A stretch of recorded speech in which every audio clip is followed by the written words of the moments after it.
जी sir, Lakshman जी, ये पहले तो पूरी खबर क्या है? इसमें कई सारी चीजें आ रही हैं, तो अगर पूरी खबर आप हमें समझा पाएं क्या है तो।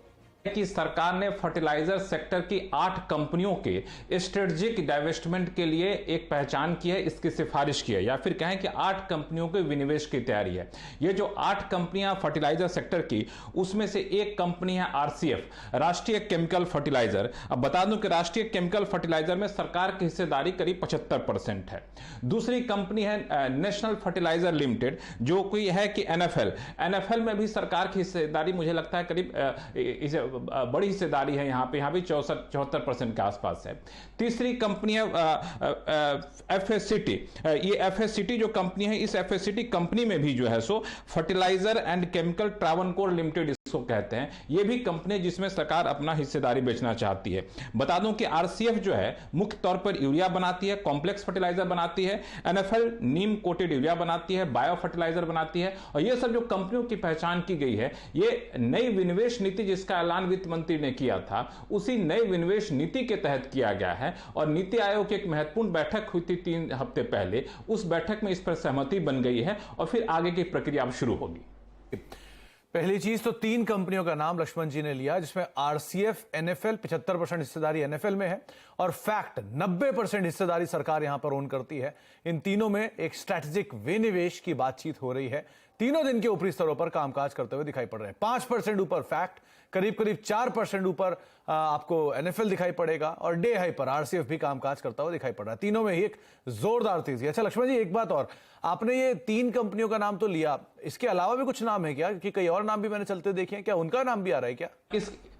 हम बिल्कुल, दरअसल 8 कंपनियां जिनकी पहचान की गई है, और उसमें से जो 3 कंपनियों का नाम मैंने लिया और बाकी जो कंपनियां उसका भी नाम आपको बता दूं कि इसमें जो बाकी कंपनियां जिनके विनिवेश की तैयारी की गई है, उसमें आपको फर्टिलाइजर सेक्टर की जो कंपनी, 1 मिनट में नाम लिखा था कहीं पे मुझसे, हाँ अब मिल गया। यह है आपको Brahmaputra valley fertiliser.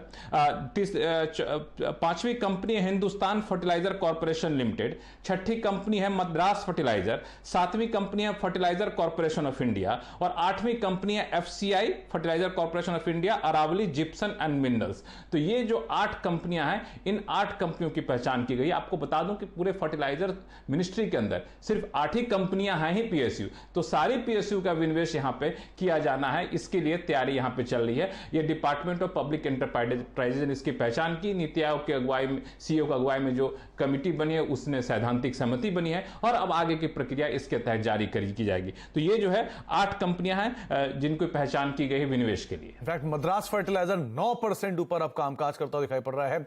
Day high पर यह भी पहुंच चुका है। फैक्ट के साथ साथ आरसीएफ और एनएफएल, तीनों नाम भी ऑलरेडी डे हाई पे। अच्छा लक्ष्मण जी, आपने नाम तो बता दिया, कब तक ये पूरा प्रोसेस होगा एग्जीक्यूशन में? कैसे इसका गोइंग फॉरवर्ड प्लान बनेगा? कब तक माने इस पे कुछ फर्दर सहमति आते हुए दिखाई पड़ेंगी? कैसे टाइमलाइन रहेंगी? देखिए, बिल्कुल आपने ये सवाल सही कहा, क्योंकि अब हम लोग कह रहे हैं कि विनिवेश की तैयारी है, तो कल से लोग पूछना शुरू कर देंगे कि कब होगा, आज नहीं हुआ विनिवेश, कल नहीं हुआ विनिवेश, कब होगा। तो बता दूं कि ये अभी प्रक्रिया की पहली चरण है। पहले चरण की पहले सरकार ने विनिवेश नीति का ऐलान किया, उसके बाद पहचान किया जाना था किस किस सेक्टर की कौन कौन सी कंपनियों का विनिवेश किया जाना। तो वो पहला चरण पूरा हुआ है।